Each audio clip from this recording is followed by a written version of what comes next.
नमस्कार दोस्तों, बहुत बहुत स्वागत है आप सभी का आपके अपने इस YouTube चैनल विधिट एरिया में। दोस्तों मैं हूं एडवोकेट मंजीत त्रिपाठी। दोस्तों आज के इस वीडियो में हम लोग बात करेंगे कि फिजिकल पोजीशन को लेने से बैंक को कैसे रोकें। अगर बैंक ने आपके ऊपर 13(2), 13(4) की कार्रवाई कर दी है, पब्लिक गजट भी कर दिया है, अब बैंक ने डीएम के पास सेक्शन 14 में यानी कि सरफेसी एक्ट की धारा 14 के अंतर्गत एप्लीकेशन फाइल कर दिया है और डीएम की तरफ से ऑर्डर भी हो चुका है और आपको एक नोटिस भी आ गई है, पोजीशन की नोटिस, फिजिकल पोजीशन की नोटिस कि आने वाले 3 से 4 दिन के अंदर में वह आपके घर या मॉर्गेज प्रॉपर्टी जो भी आपने बंधक रखी थी, मॉर्गेज रखा था, कोलेटरल के रूप में दिया था, उस पर वह फिजिकल पोजीशन लेने के लिए आ रहे हैं। अब ऐसे कंडीशन में आपके पास समय नहीं है कि आप डीआरटी में जाएं या फिर आप हाई कोर्ट में जाएं। तो ऐसे कंडीशन में आप क्या कर सकते हैं? देखिए, बहुत सारे लोग इस बात से परेशान रहते हैं कि हमारे पास तो वक्त ही नहीं था, हमारे पास नॉलेज नहीं था, इन्फॉर्मेशन नहीं था, हमें लोगों ने बताया नहीं और हमें इस तरीके से नोटिस आ गई, तो अब हम क्या करें। तो ऐसे सिचुएशन में आप अपना बचाव कैसे कर सकते हैं? देखिए, बहुत सारे लोग ऐसा सोचते हैं कि हम तुरंत चले जाए हाई कोर्ट में और हाई कोर्ट से हमें स्टे मिल जाएगा, तो भी वहाँ पे आपको तुरंत हाई कोर्ट से स्टे नहीं मिलता है, क्योंकि उसमें एक प्रक्रिया होती है और उसमें कम से कम आपको 20 से 25 दिन का टाइम लग जाता है स्टे एप्लीकेशन फाइल करके स्टे लेने में। लेकिन इतने दिन के अंदर में तो आपका कहीं न कहीं फिजिकल पोजीशन हो जाएगा। अब एक बार फिजिकल पोजीशन हो जाता है तो मामला हाथ से निकल जाता है, फिर बैंक वाले जो चाहते हैं वही करते हैं और साथ ही साथ फिजिकल पोजीशन लेने के लिए वह जितनी फोर्स आती है उसकी एक दिन की पूरी सैलरी और उसके लीगल चार्ज भी बैंक आपसे जोड़ के लेता है। तो इन सारी चीज़ों से बचने के लिए और फिजिकल पोजीशन से बचने के लिए आप क्या कर सकते हैं, क्योंकि इसको जानना बहुत ज़्यादा ज़रूरी है। बहुत सारे लोग, ये बहुत ही इम्पॉर्टेंट टॉपिक है, इस चीज़ को आपको कोई नहीं बताएगा, क्योंकि इस तरीके की चीज़ें जब होती हैं तो प्रैक्टिकली जब आपके पास नॉलेज नहीं होगा तो आप इधर उधर भटकेंगे, एडवोकेट्स के पास जाएंगे तो एडवोकेट्स अपनी बात करेंगे और फिर वो आपको कहेंगे या तो हम डीआरटी में चलेंगे या फिर हम हाई कोर्ट में जाएंगे। लेकिन डीआरटी और हाई कोर्ट जाने में और एक दिन में ही आपको स्टे नहीं मिलेगा।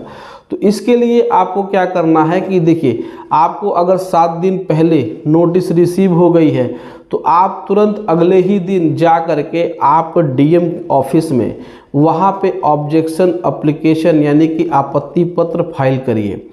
आप अपने आपत्ति पत्र में लिख सकते हैं कि सर, हमें बिना सुने एक पक्षीय कार्रवाई आपके द्वारा की गई है, यानी कि हमें सुनवाई का अधिकार नहीं दिया गया है, हमें अपनी बात रखने का अधिकार नहीं दिया गया है। हम ये चाहते हैं कि जो भी बैंक का ओवर ड्यू है, यानी जितनी भी किस्तें हमारी टूटी हुई हैं, जितनी भी हमारी ईएमआई बाउंस हुई है, हम उसको पेनल्टी के साथ भरना चाहते हैं। आप इस प्रोसीजर को रुकवा दीजिए।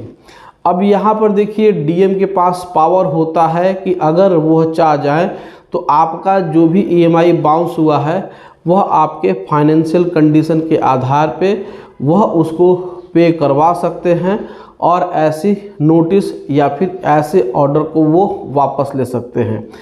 क्योंकि जब बोरोअर यहाँ पे अपना ओवरड्यू पेमेंट करने के लिए रेडी है और साथ ही साथ एक एफिडेविट देने के लिए रेडी है कि भविष्य में वो दोबारा किसी भी तरीके से एनपीए नहीं होगा, तो ऐसे कंडीशन में वह बैंक को एक नोटिस भेजेंगे कि आप आइए और आप और बोरोअर के बीच में मीडिएशन हो जाए।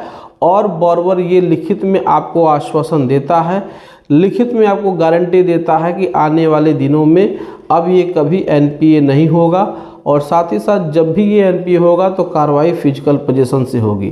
तो फिर यहाँ पे अगर अंडरस्टैंडिंग हो जाती है तो डीएम अपने द्वारा दिए गए ऑर्डर को वापस ले लेंगे और फिर आपके घर पे फिजिकल पोजीशन नहीं होगा। लेकिन ऐसी सिचुएशन में अगर आप हाई कोर्ट या फिर डीआरटी में जाते हैं तो यकीन मानिए वहाँ पे आपको समय लगता है और आपके घर पे फिजिकल पोजीशन हो जाएगा। और एक बार जब फिजिकल पोजीशन हो जाएगा तो फिर यहाँ पे मामला आपके हाथ से निकल जाएगा। फिर बैंक उसमें इलीगल चार्जेस, बहुत सारे अनायास चार्जेस लगा करके आपसे एक मोटी रकम की डिमांड करेगा, जो कि आप अपना ईएमआई तो पे ही नहीं कर पा रहे थे, वो भी इसमें लीगल खर्चे अगर ऐड हो जाते हैं तो ये एक प्रकार से आपके ऊपर आर्थिक बोझ होगा और फिर इसमें आपको नुकसान होगा। तो अगर आपके पास ऐसे नोटिस आती है तो आप तुरंत उसी जिलाधिकारी के कार्यालय में जाकर के ऑब्जेक्शन एप्लीकेशन फाइल करिए। अगर एडीएम फाइनेंस के तरफ से आया है तो एडीएम फाइनेंस के पास जाए, अगर तहसीलदार के पास से आया है तो तहसीलदार के पास से जाए।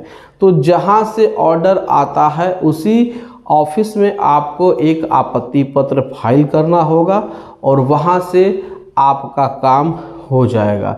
देखिए, डीएम के पास पावर होता है कि वो 1 महीने की मोहलत बोरोवर को दे सकते हैं, लेकिन इसमें आपको बहुत ही स्ट्रांगली और अच्छी तरीके से अपनी बात डीएम के सामने रखनी है।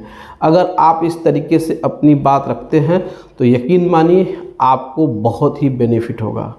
तो दोस्तों, ये जानकारी आपको कैसी लगी आप हमें कमेंट करके अपनी राय ज़रूर बताएं। वीडियो अच्छी लगी हो तो वीडियो को एक लाइक ज़रूर कर दें, इससे अपने दोस्तों और रिश्तेदारों में शेयर कर दीजिएगा और हमारे चैनल को सब्सक्राइब करके हमें सपोर्ट ज़रूर प्रदान करिए। दोस्तों, मिलते हैं अगली वीडियो में एक नए टॉपिक के साथ। तब तक आप अपना और अपने पूरे परिवार का ध्यान ज़रूर रखिए। Thank you so much. जय हिंद दोस्तों।